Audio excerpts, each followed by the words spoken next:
Hello और आप सभी का फिर से स्वागत है कोड टू सर्व अकेडमी में।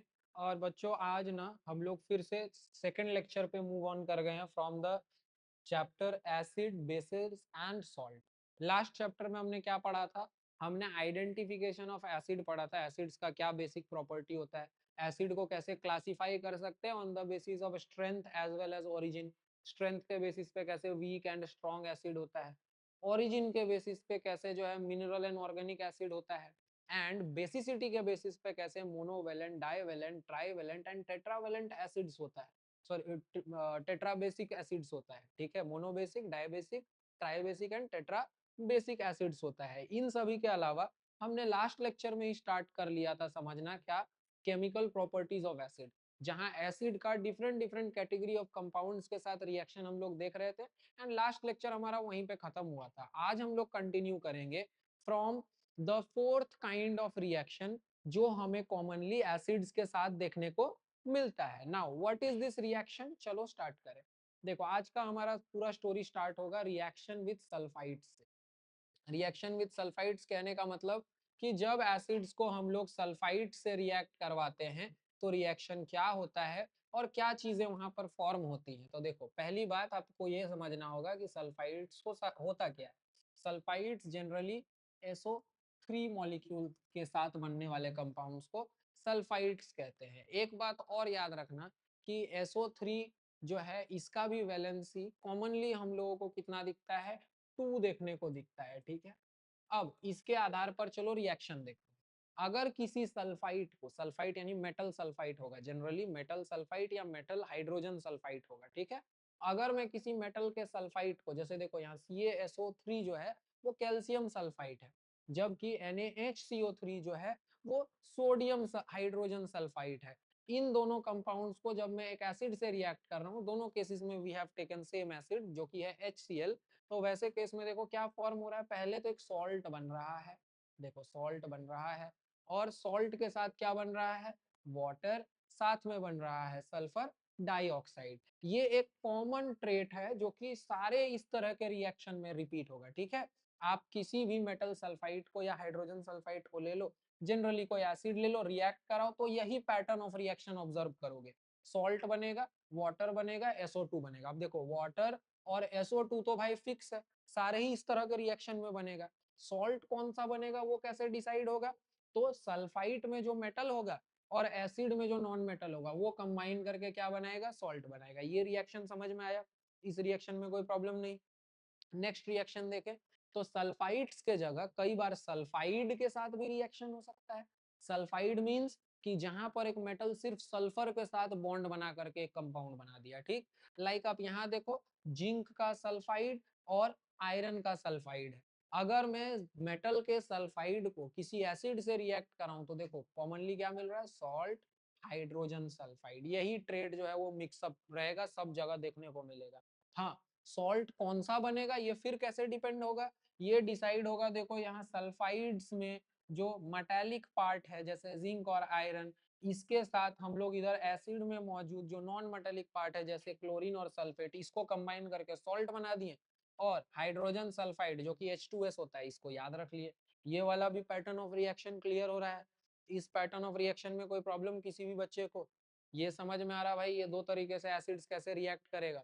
चलो वेरी गुड, आगे देखें। अच्छा, एक और केमिकल प्रॉपर्टी समझो एसिड का, एसिड्स ना क्लोराइड के साथ रिएक्शन कैसे करेगा। तो देखो क्लोराइड्स ना किसी भी डाइल्यूट एसिड के साथ रिएक्ट नहीं करता है, लेकिन किसके साथ रिएक्ट करता है, रिएक्ट करता है कॉन्सेंट्रेटेड एसिड्स के साथ। ठीक है, और कॉन्सेंट्रेटेड एसिड्स के साथ भी रिएक्ट कब करेगा, ठीक है, रिएक्ट करते हुए हाइड्रोजन क्लोराइड को लिबरेट करेगा, यानी क्या निकलेगा वहां से, HCl गैस जो है वो निकलेगा, या तो HCl फॉर्म होगा। जैसे कि इन दोनों एग्जांपल्स में देखो, जब हम लोग सोडियम क्लोराइड और H2SO4 को कंबाइन कर रहे थे जहां पर टेम्परेचर हमारा 200 डिग्री सेल्सियस से कम था, तो वैसे केस में क्या हो रहा है, रिएक्शन हो रहा है और हमें सोडियम हाइड्रोजन सल्फेट और साथ में HCl गैस, देखो ये ऊपर जो एरो ये क्या बता रहा है कि ये जो HCl बन रहा है ये इवॉल्व होकर ऊपर जा रहा है, विच मीन्स कि ये गैसियस फॉर्म में या हल्के फॉर्म में होगा कंपैरिजन टू द सिस्टम जो पूरा रिएक्शन चल रहा है उसके एग्जांपल में। ठीक है, यहीं पर एक दूसरा रिएक्शन देखो जो कि है तो सेम रिएक्शन, खाली एक चीज बदला है। क्या बदला है भाई? रेशियो। यहाँ पर हम लोग NaCl और H2SO4 को 1:1 के रेशियो में ले रहे थे। यहाँ पर हम लोग जो है वो नंबर के हिसाब से रेशियो क्या देख लिए? 2:1, यानी 2 NaCl के मॉलिक्यूल के पर एक H2SO4 का मॉलिक्यूल है। कंडीशन अभी भी सेम है, लेकिन अब देखो अब क्या बन रहा है? सोडियम हाइड्रोजन सल्फेट का जगह सोडियम सल्फेट बन रहा है, साथ में HCl गैस निकल रहा है। ये भाई एकदम ट्रेंड है और ये याद रखना है। क्या हो रहा है यहाँ पर? जब भी कोई मेटल क्लोरीन से रिएक्ट कर रहा है, सॉरी, किसी मेटल क्लोराइड को जब हम लोग रिएक्ट करवा रहे हैं एसिड से, तो वैसे केस में रिजल्टेंट के फॉर्म में हमें पहले तो सॉल्ट मिल रहा है, और सॉल्ट के साथ जो सभी में कॉमन है वो क्या है? HCl। ये भी याद रहेगा, इसमें भी कोई प्रॉब्लम नहीं होना चाहिए। सिंपल है भाई, कोई इशू वाली बात ही नहीं है यहाँ पे। यहाँ से आगे बढ़ते हैं तो अब हमें क्या दिखेगा? Reaction with nitrates. देखो नाइट्रेट्स के साथ कैसे रिएक्शन होगा। नाइट्रेट का मतलब याद रखना है NO3, और यहाँ पर नाइट्रेट की बात हो रही है तो कौन से नाइट्रेट की बात हो रही है? मेटल नाइट्रेट्स की बात हो रही है। जैसे देखो ये नाइट्रेट्स जो है वो डाइल्यूट एसिड्स के साथ फिर से अगेन रिएक्ट नहीं करेगा, ठीक है। आप यहाँ पर देखो नाइट्रेट्स यूजुअली रिएक्ट नहीं करता है डाइल्यूट एसिड्स के साथ, लेकिन लेड नाइट्रेट एक ऐसा एक्सेप्शन है जो कि रिएक्ट करता है किससे?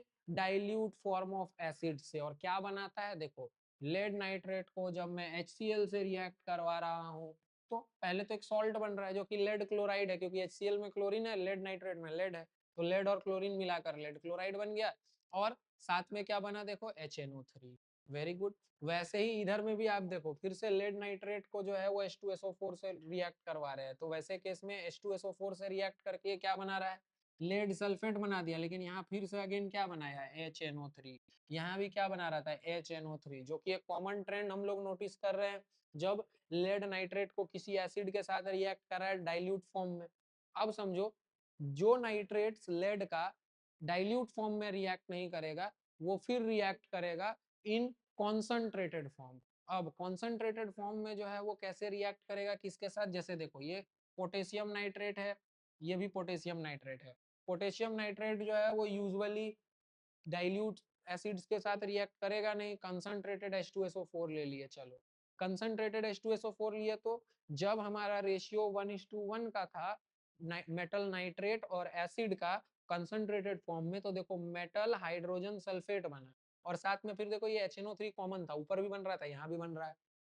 आगे देखोगे, अगर मैं रेशियो 2:1 कर दूं मॉलिक्यूल के हिसाब से, दो मॉलिक्यूल्स ऑफ KNO3 को एक मॉलिक्यूल ऑफ H2SO4 से रिएक्ट करवा दूं, तब जो देखो यहाँ पर पोटेशियम हाइड्रोजन सल्फेट के जगह देखो पोटेशियम सल्फेट बनने लगता है, और साथ में फिर से देखो कौन सा गैस रिलीज हो रहा है?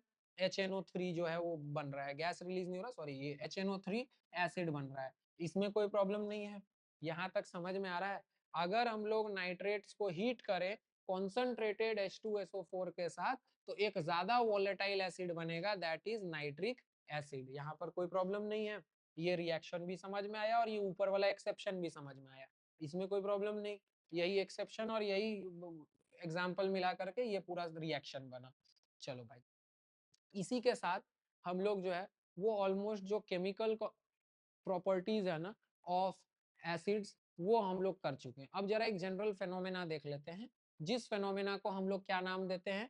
Acid rain. ये एसिड रेन होता क्या है तो वो जरा समझो। देखो एसिड रेन एक ऐसा फेनोमेना है जो तब बनता है जब फॉसिल फ्यूल्स जलाने के वजह से, या तो किसी प्रकार के फ्यूल जिसमें कि सल्फर होता है, नाइट्रोजन होता है, इनके जलने पर सल्फर ऑक्साइड, नाइट्रोजन ऑक्साइड जैसा ऑक्साइड्स बनता है, ठीक है। To be specific sulphur dioxide बन सकता है, सल्फर ट्राइऑक्साइड बन सकता है, नाइट्रोजन डाइऑक्साइड बन सकता है, ठीक।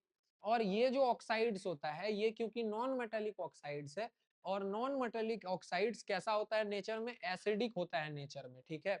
अगर इन नॉन मेटेलिक ऑक्साइड्स को आगे चल करके वाटर मिला तो उससे वो कंबाइन होकर के देखो एक फुल फ्लेजेड एसिड क्रिएट कर रहा है, और यही एसिड जब बारिश के पानी के साथ नीचे आता है तो हम लोग उस फेनोमेना को एसिड रेन कहकर बुलाने लग जाते हैं।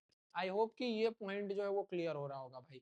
अब देखो ये एसिड रेन से ना बहुत सारी तकलीफें हैं। बहुत सारा हार्मफुल इफेक्ट्स है। लाइक फर्स्ट नंबर से स्टार्ट करो तो प्लांट्स और ट्रीज को क्या करता है, डैमेज कर देता है, क्योंकि एसिड रेन का पीएच अलग होता है नॉर्मल रेन के कंपैरिजन में। जो बेसिक न्यूट्रिएंट्स होता है सॉइल में उनको रिमूव कर देता है।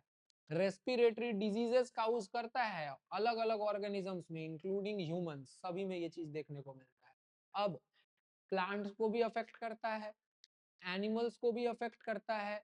कहाँ पर, एक्वेटिक इकोसिस्टम में, यहाँ पे भी प्रॉब्लम नहीं भाई।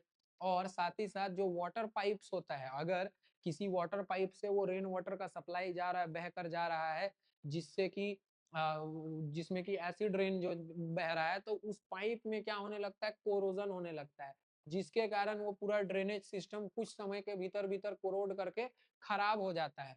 एंड लास्टली एसिड रेन जो है वो बिल्डिंग्स को भी बहुत ज्यादा नुकसान पहुंचाता है। बिल्डिंग्स के स्ट्रक्चरल इंटीग्रिटी को तो खराब करता ही करता है, बिल्डिंग के अपीयरेंस को भी खराब करता है। कैसे, उसके कलर को हैम्पर करके। बिल्डिंग के अपीयरेंस को खराब कैसे करता है, उसके कलर को डल कर देता है। ठीक है, बिल्डिंग्स ही नहीं, मॉन्यूमेंट्स में भी ये सेम केस होता है। लाइक एग्जांपल के लिए स्टैचू ऑफ लिबर्टी जो है, उसका स्टार्टिंग कलर जो है वो होता था, वो बना है कॉपर का। ठीक है, तो उसका कलर जो है वो डिफरेंट है, लेकिन अभी कैसा दिखता है, ग्रीनिश दिखता है। एसिड रेन के इफेक्ट के कारण इवन हमारा जो ताजमहल जैसा मॉन्यूमेंट है, जो कि हिस्टोरिकली इतना ज्यादा इंपॉर्टेंट है, ये ताजमहल भी धीरे धीरे करके येलोइश पड़ता जा रहा है। सिर्फ किसके वजह से, एसिड रेन के वजह से। आई होप कि यहाँ तक आप लोगों को समझ में आ रहा होगा। चलो वेरी गुड, यहाँ से आगे बढ़ते हैं। देखो भाई, इससे आगे कुछ कॉमन एसिड्स का नेम देखेंगे और उसका यूजेज देखेंगे कि कहाँ उसको किस तरीके से इस्तेमाल करते हैं। So first of all, what do we have here to discuss. सबसे पहले बोरिक एसिड। देखो, बोरिक एसिड का इस्तेमाल करते हैं आई वॉश या एंटीसेप्टिक के जैसे। इसमें तो प्रॉब्लम नहीं होना चाहिए, आई वॉश और एंटीसेप्टिक दोनों समझ में आ रहा है आपको। ठीक है।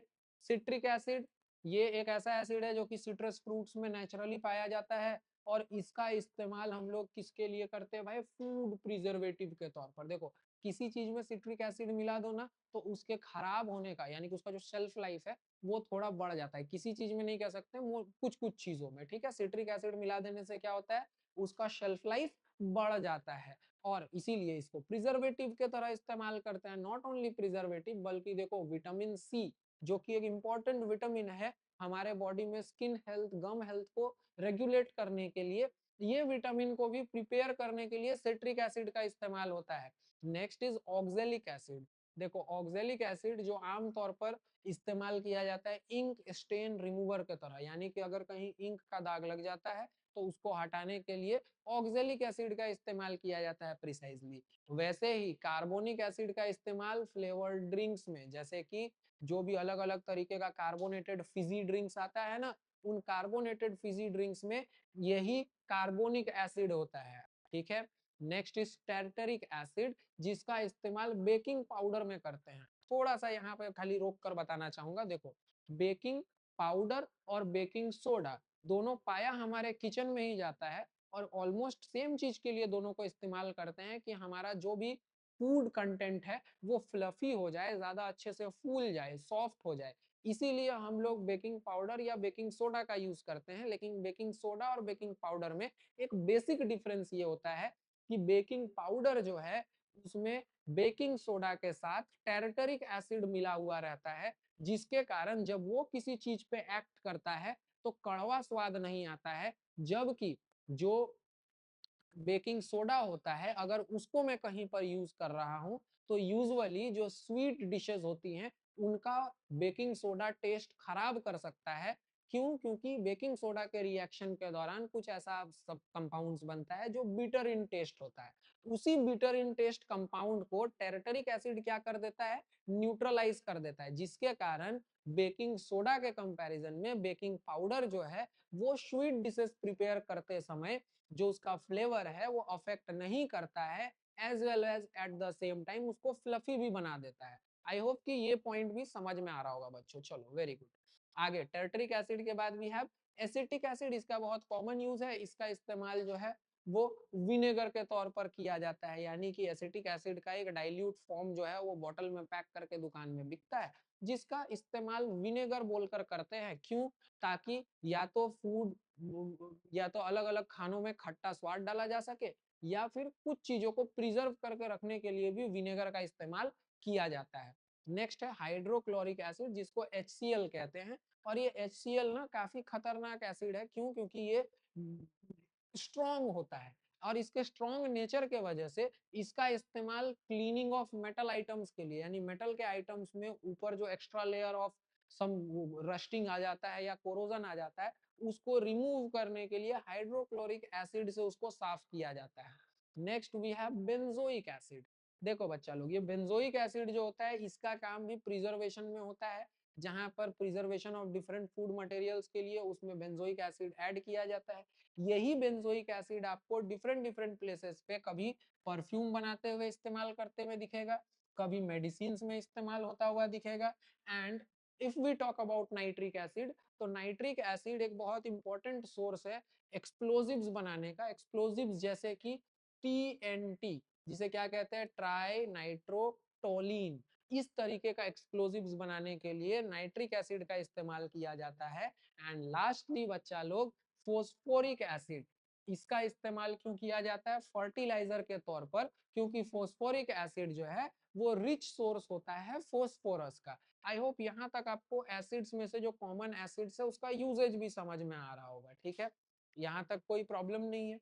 चलो, very good. That was the part regarding acids. देखो, इन प्रैक्टिस क्वेश्चंस पर भी आएंगे हम लोग, लेकिन we will do them once we finish the chapter. ठीक है, चलो भाई, एसिड्स तो समझ में आ गया। क्या होता है एसिड्स, किस किस प्रॉपर्टी पर डिवाइड करते हैं, क्या उसका कॉमन यूज होता है, क्या उसका केमिकल प्रॉपर्टीज है, इन सारे चीजों के बारे में तो चलो we have came to know. ठीक है, अब इसके अलावा जरा बात करें, चलो बेसिस के बारे में बात करते हैं। ठीक है, एसिड के अलावा दूसरा कैटेगरी ऑफ सब्सटेंसेस बेसिस है। और देखो, बेस क्या होता है? बेस या तो एक मेटालिक ऑक्साइड होता है, ये बात याद रखना, अभी मैं बता दे रहा हूँ। मेटालिक ऑक्साइड या तो हो सकता है एक बेस, या फिर मेटालिक हाइड्रो ऑक्साइड हो सकता है। ठीक, अच्छा, मेटालिक ऑक्साइड या मेटालिक हाइड्रो ऑक्साइड के अलावा एक और एक्सेप्शन है जो दिखता है, अमोनियम हाइड्रोक्साइड। अब देखो, अमोनियम हाइड्रोक्साइड में ये जो अमोनियम है, ये किसी भी तरीके से एक मेटल नहीं है, जिसके कारण आपको इन दोनों पॉइंट्स में अमोनियम हाइड्रोक्साइड नहीं दिख रहा था, दैट इज वाई अलग से इंक्लूड कर दिया। यानी बेसिस क्या होता है? या तो मेटल का ऑक्साइड होगा, या तो मेटल का हाइड्रो ऑक्साइड होगा, या फिर क्या होगा भाई? अमोनियम हाइड्रोक्साइड होगा। यहाँ तक कोई प्रॉब्लम नहीं है। अब इन सभी में कॉमन क्या है कि ये सारा कंपाउंड्स ना हाइड्रोनियम आयन जो एसिड प्रोड्यूस करता है उसके साथ रिएक्ट करता है और सॉल्ट एंड वाटर बना देता है। यानी कि बेसिस के पास एक प्रॉपर्टी होता है, क्या प्रॉपर्टी होता है? To neutralise acids. यानी कि ये लोग या तो सम एक्सटेंट तक या तो कंप्लीटली एसिड को क्या कर सकता है? न्यूट्रलाइज कर सकता है। इसमें कोई प्रॉब्लम नहीं है भाई। चलो, वेरी गुड। एग्जांपल के लिए देखो, ये कॉपर ऑक्साइड जो कि एक मेटल ऑक्साइड है और क्या है? एक बेस है। अगला एग्जांपल है मैग्नीशियम हाइड्रोक्साइड, जो कि क्या है? एक बेस है और मेटल हाइड्रोक्साइड है। कोई प्रॉब्लम नहीं इसमें। देखो, नीचे आपको क्या दिख रहा होगा? नीचे आपको दिख रहा है वो रिएक्शन जो ये सेकंड लाइन वाला एक्सप्लेन कर रहा है। क्या? bases plus acids, what will they form? They will form salt plus water. इसी को बचपन में हम लोग न्यूट्रलाइजेशन रिएक्शन के नाम से पढ़ते थे। यही चीज क्या है? कुछ डिफरेंट नहीं, यही न्यूट्रलाइजेशन रिएक्शन है। आई होप कि ये भी समझ आ रहा होगा बच्चा लोग, बहुत इजी है। कुछ न्यूट्रलाइजेशन रिएक्शंस यहाँ पर दिया हुआ है, उसका मैं एक का मैकेनिज्म समझाता हूँ, आगे का आप खुद समझ जाओगे। देखो, अगर मैं देखूं यहाँ कॉपर ऑक्साइड जो है वो रिएक्ट कर रहा है किससे? HCl से। तो ये कॉपर ऑक्साइड रिएक्ट करने से पहले आयनाइज हो रहा होगा, Cu2+ बनाया होगा और O2- बनाया होगा। कोई प्रॉब्लम नहीं। यहाँ ये HCl भी देखो, H+ बनाया होगा, दो था तो 2H+ बनाया होगा, और Cl जो है वो 2Cl- बनाया होगा। अब देखो, ये O जो है this will get combined with H+, और क्या फॉर्म होगा इन दोनों से? H2O। कोई प्रॉब्लम? जबकि ये जो हमारा Cu+ था, ये Cu+ किसके साथ कंबाइन होगा? क्लोरीन के साथ, और क्या बनाएगा? क्या? Copper chloride. यही मैकेनिज्म काम करता है, इसमें याद है? देखो कैसे इस एसिड के H+ आयन को इस बेस ने गायब करवा दिया और H+ आयन को क्या बना दिया? H2O। जब H+ आयन ही नहीं रहा तो एसिडिक प्रॉपर्टी कहाँ से आएगा? एसिडिक प्रॉपर्टी भी गायब। ये चीज भी समझ में आ रहा? चलो वेरी गुड। इसी तरीके से आप आगे एक हाइड्रोक्साइड का रिएक्शन देख लो। जब ये मैग्नीशियम टूट रहा था तो मैग्नीशियम ब्रेक होने पर, मैग्नीशियम हाइड्रोक्साइड जो है वो ब्रेक होने पर क्या बना रहा था? Mg2+, साथ में OH-, ठीक है। और सेम उसी तरीके से जब H2SO4 को हमने ब्रेक करा तो ये फॉर्म कर रहा था H+2H+, ठीक है। एंड साथ में ये फॉर्म करेगा SO4 2-। अब देखो ये H+ और ये OH- मिल गया, H2O बना दिया, कोई प्रॉब्लम? और ये Mg2+ जो है वो कंबाइन हुआ है SO4 2- के साथ। देखो M यहाँ पर जो है वो MgSO4 बना दिया, इसमें कोई प्रॉब्लम नहीं है। ये पूरा मैकेनिज्म ऑफ रिएक्शन समझ में आ रहा है, एक न्यूट्रलाइजेशन रिएक्शन कैसे होता है, इसमें इशू नहीं। चलो वेरी गुड। यहां से आगे बढ़े तो देखो बेसिक ऑक्साइड्स क्या होता है, तो एक मेटालिक ऑक्साइड को ही बेसिक ऑक्साइड कहते हैं, ठीक है। जिसमें बेसिकली O2- आयन कंटेंट होता है। ये O2- आयन जो है वो रिएक्ट करता है एक एसिड के साथ, जिसके वजह से सॉल्ट और वाटर फॉर्म होता है। बेसिकली एक मेटालिक ऑक्साइड का O2- और एक एसिड का, देखो मेटालिक ऑक्साइड का O2- और एक एसिड का H+, जब ये कंबाइन होता है तो इसी के कंबाइन होने की वजह से H2O बनता है। अब यहाँ पर ये अनबैलेंस्ड है, ठीक है। जब इसको इक्वेशन फॉर्म में लिखेंगे तो वो बैलेंस भी हो जाएगा, ठीक है। अब यहाँ एक इंपॉर्टेंट नोट क्या है, कहता है यहाँ पर जो है PbO2 जो है यानी कि लेड ऑक्साइड, ये एक बेस नहीं है। हालांकि ये जो है प्रोड्यूस करता है सॉल्ट और वाटर जब इसको रिएक्ट करवाते हैं हाइड्रोक्लोरिक एसिड से, ठीक। लेकिन ये बेस क्यों नहीं है? क्योंकि ये जब रिएक्ट करता है ना हाइड्रोक्लोरिक एसिड से तो बना तो देता है सॉल्ट और वाटर, लेकिन साथ में जो है वो क्लोरीन भी प्रोड्यूस करता है, जो कि एक मेटालिक ऑक्साइड जो बेस होगा वो आमतौर पर नहीं करता है। तो लेड ऑक्साइड है मेटालिक ऑक्साइड, लेकिन बेसिक इन नेचर नहीं है। उसके बावजूद भी देखो ये सॉल्ट, वाटर और साथ में क्लोरीन भी फॉर्म कर देता है, इसीलिए इसको हम लोग कहते हैं कि ये बेसिक नहीं है। बाकी सारा जो मेटालिक ऑक्साइड है वो जनरली कैसा होता है? बेसिक इन नेचर होता है, क्योंकि उसमें O2- आयन जो है वो प्रेजेंट होता है। नेक्स्ट जरा बेसिक हाइड्रो ऑक्साइड्स के बारे में बात कर ले। हम लोग बोले थे ना metal oxides and metal hydro oxides होता है। तो मेटल हाइड्रो ऑक्साइड जो है वो ऐसा बेसिस होता है जिसमें O2- के जगह OH- देखने को मिलता है, ठीक है।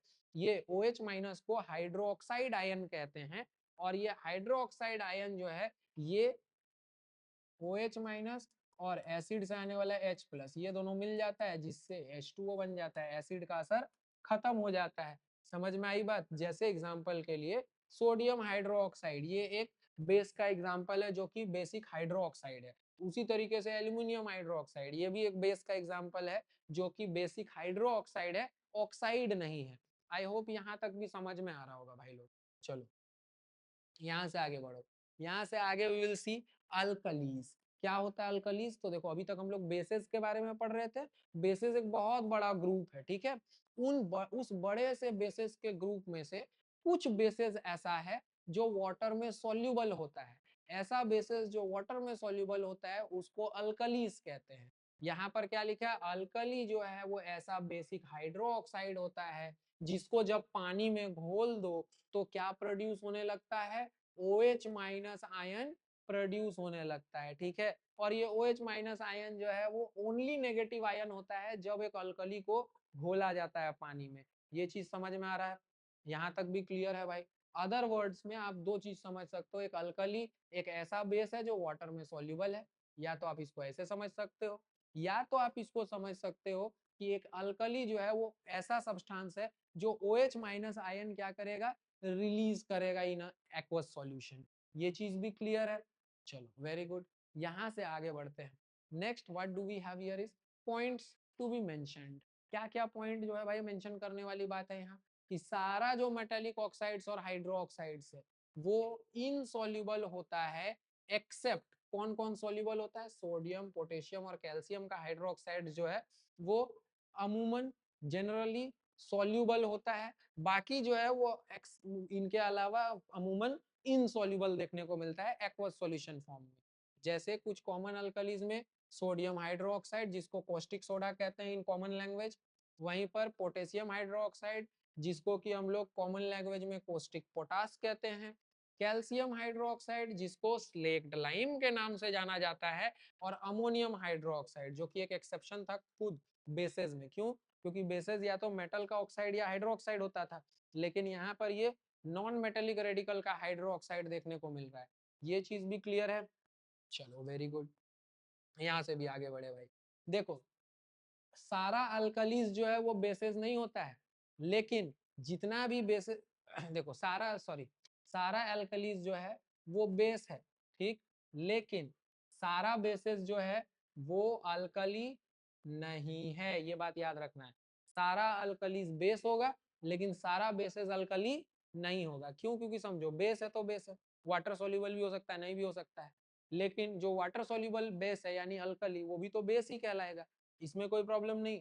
चलो भाई यहाँ से आगे बढ़े, यहाँ से आगे बढ़े तो अब कुछ और चीज बेसिस के बारे में डिस्कस करेंगे, जो कि है क्लासिफिकेशन।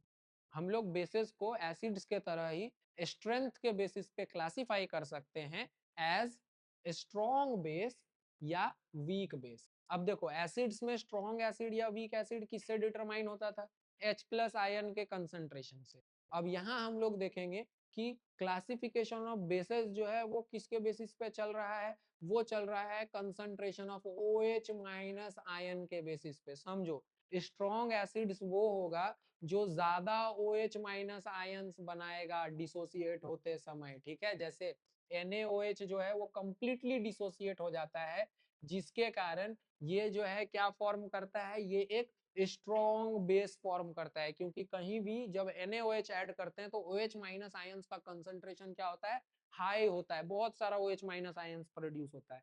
जबकि जब किसी वीक बेस को हम लोग ऐड करते हैं एक्वस सॉल्यूशन में, तो जो आयंस बनता है OH माइनस उसका कंसंट्रेशन काफी कम होता है। इस कम कंसंट्रेशन के कारण उसमें जो बेसिक स्ट्रेंथ है वो ज्यादा नहीं होता है और वीक बेस कहलाता है, जिसका एग्जांपल आपको सोडियम हाइड्रोक्साइड का एक्वस फॉर्म के तौर पर दिया हुआ है। इसमें कोई इश्यू नहीं है भाई, ये भी समझ में आ रहा।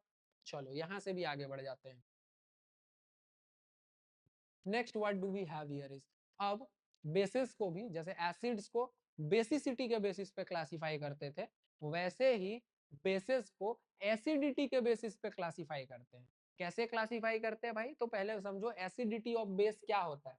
तो बोला एक पर्टिकुलर बेस जितना हाइड्रोक्साइड आयंस बनाएगा उसको क्या कहेंगे, पर मॉलिक्यूल जितना हाइड्रोक्साइड आयन बन रहा है वही उसके एसिडिटी को एक्सप्लेन करेगा। लाइक मोनो एसिडिक बेसिस जैसे कि सोडियम हाइड्रोक्साइड में एक सोडियम हाइड्रोक्साइड एक ही OH माइनस बना सकता है, ठीक।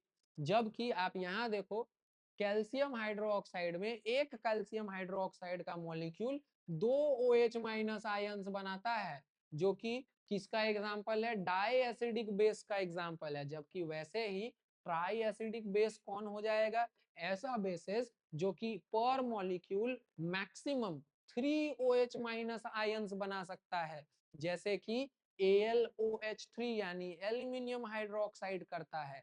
एक एल्यूमिनियम हाइड्रोक्साइड के मॉलिक्यूल के ब्रेक होने पर वी गेट 3 हाइड्रोक्साइड आयंस, इसीलिए इसको ट्राई बेसिक कहते हैं। एंड बच्चा लोग लास्टली ये by oxidation of non metals हम लोग जो है ये different reaction, leave it for right now, ये एक डिफरेंट रिएक्शन है, ठीक है। It is by mistakenly placed here. अब यहाँ तक समझो भाई, mono acidic base, di acidic base, tri acidic base, पहले ये समझ आ रहा किस बेसिस पे हमने क्लासिफाई किया, ये भी समझ में आ रहा। और एक और चीज पॉइंट टू रिमेंबर याद रखना, जैसे एसिड्स के केस में मोनो बेसिक, डाई बेसिक और ट्राई बेसिक में जो आयनाइजेशन का स्टेप्स होता था वो भी बढ़ता था, याद है।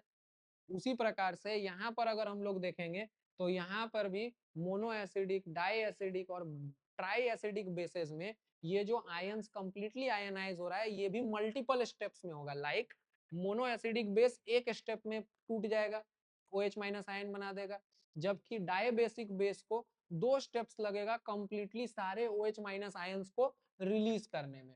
एंड थर्डली अगर बात करें ट्राई एसिडिक बेसिस की, तो ये बेसिस जो है ये 3 स्टेप्स में जाकर के कंप्लीटली आयनाइज होगा। यहाँ तक कोई प्रॉब्लम है भाई? ये भी चीज समझ में आ रही है अच्छे से? चलो वेरी गुड।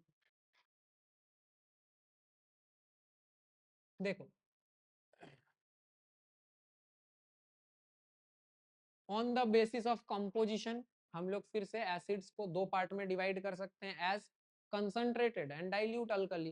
कंसंट्रेटेड अल्कली कहने का मतलब ऐसा अल्कलीज जिसमें कि अल्कली का मात्रा ज्यादा है और वाटर का मात्रा कम है, दैट इज वाई उसको कंसंट्रेटेड कह रहे हैं। यानी कि वाटर जो है वो मिनिमम अमाउंट या मिनिमम पॉसिबल अमाउंट में मेंटेन किया गया, लार्ज अमाउंट ऑफ वाटर नहीं है, उसको कंसंट्रेटेड अल्कली कहेंगे। जबकि डाइल्यूट अल्कली किसको कहेंगे भाई? जहां पर जो बेस है उसका अल्कली कम है इन कंसंट्रेशन और ज्यादा क्या है, वाटर का मॉलिक्यूल ज्यादा है इन कंसंट्रेशन। तो ओवरऑल कहेंगे कि ये पूरा सिस्टम जो है वो डाइल्यूट अल्कली शो कर रहा है, या कंपोजिशन ऑफ अल्कली कैसा दिख रहा है? डाइल्यूट दिख रहा है। यहाँ तक भी समझ आ रहा है भाई? चलो यहाँ से भी थोड़ा आगे बढ़े। यहाँ से आगे क्या है?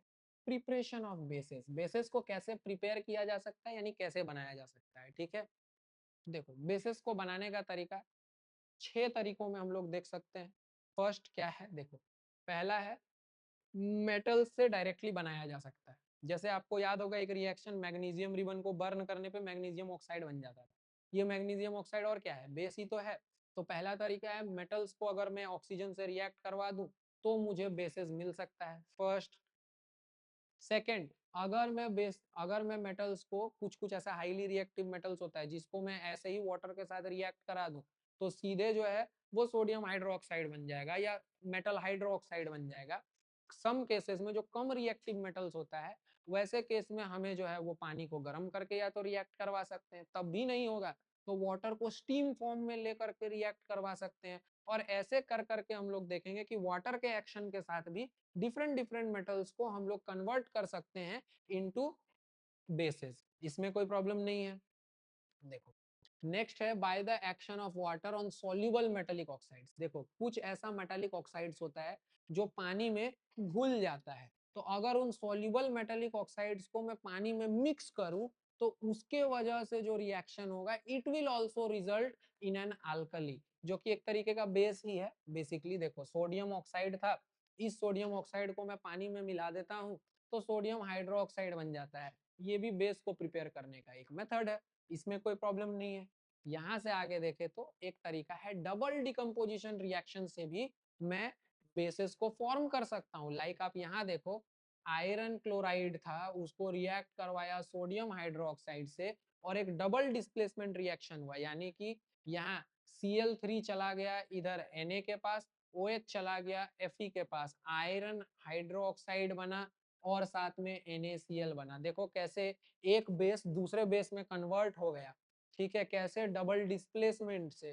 ठीक है, यहाँ पर डबल डिकम्पोजिशन क्यों लिखा है? क्योंकि आयरन क्लोराइड भी डिकम्पोज हो गया और सोडियम हाइड्रोक्साइड भी डिकम्पोज हो गया। इंस्टेड वहां क्या बन गया?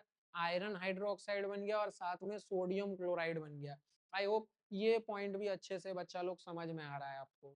And for the fifth point we see, हम लोग जो है वो ऑक्सीजन को मेटल सल्फाइड से अगर रिएक्ट करवा दे भाई तो भी हमें बेस बनता हुआ दिखेगा। ऐसा क्यों?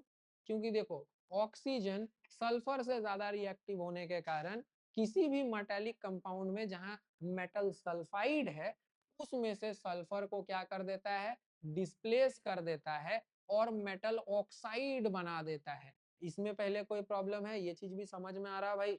यहाँ तक क्लियर? और साथ में देखो एक गैस निकल रहा है सल्फर डाइऑक्साइड, लेकिन हमारा यहाँ पर मकसद क्या था? एक बेस बनाने का, वो बन गया, जो कि यहाँ क्या बना? जिंक ऑक्साइड बना। चलो वेरी गुड भाई। छठे पॉइंट पे देखें तो we have decomposition of salt से भी बना सकते हैं हम लोग बेस। कैसे? एक सॉल्ट है हमारे पास कैल्शियम कार्बोनेट, या कैल्शियम कार्बोनेट जैसा कोई और सॉल्ट ले लेते हैं, सपोज करते हैं मैग्नीशियम कार्बोनेट है। तो ऐसे सॉल्ट्स को अगर मैं डिकम्पोज करूं, लाइक कैल्शियम कार्बोनेट को डिकम्पोज करने के लिए खाली हीट लगता है, ठीक है। अगर मैं कैल्शियम कार्बोनेट को हीट से डिकम्पोज कर दूं तो मुझे क्या मिलेगा वहां, कैल्शियम ऑक्साइड और साथ में कार्बन डाइऑक्साइड। देखो ये जो कैल्शियम ऑक्साइड है, यही कैल्शियम ऑक्साइड क्या है भाई, बेसिकली ये कैल्शियम ऑक्साइड ही बेस है। तो देखो कैसे बेस को इन 5 to 6 मल्टीपल मेथड्स में प्रिपेयर कर सकते हैं, और हर केस में हमें लास्ट में एज अ रिजल्ट क्या मिल रहा है, बेस ही मिल रहा है। चलो आई होप कि यहाँ तक बेसिस का इंट्रोडक्शन भी समझ में आया होगा आपको। एसिड्स का जो लास्ट हमने पार्ट देखा अबाउट इट्स केमिकल प्रॉपर्टीज, वो भी समझ में आया होगा। अब यहाँ से हमारे चैप्टर में ज्यादा कुछ बचा नहीं है। We have just left to discuss कि बेसिस का केमिकल प्रॉपर्टी क्या होता है, जिसके लिए you must wait for the next lecture, क्योंकि ये लेक्चर ऑलरेडी बहुत लंबा जा रहा है, ठीक है। अब यहाँ तक तो पहले समझ में आया, हमें जो है केमिकल प्रॉपर्टीज देखना है बेसिस का। इसके अलावा हमें ये भी जानना है कि सॉल्ट्स क्या होता है, सॉल्ट्स का क्या डिफरेंट कैटेगरीज है और क्या डिफरेंट प्रॉपर्टीज है। तो ले देकर अब छोटे मोटे कुछ कुछ टॉपिक्स हमारा इस चैप्टर में बचा है, then will be done with acid bases and salt. लेकिन बच्चों आज के लेक्चर में हमारा साथ था यहीं तक। मिलता हूं मैं आपसे फिर किसी लेक्चर में, फिर किसी टॉपिक के साथ। Till then, bye bye.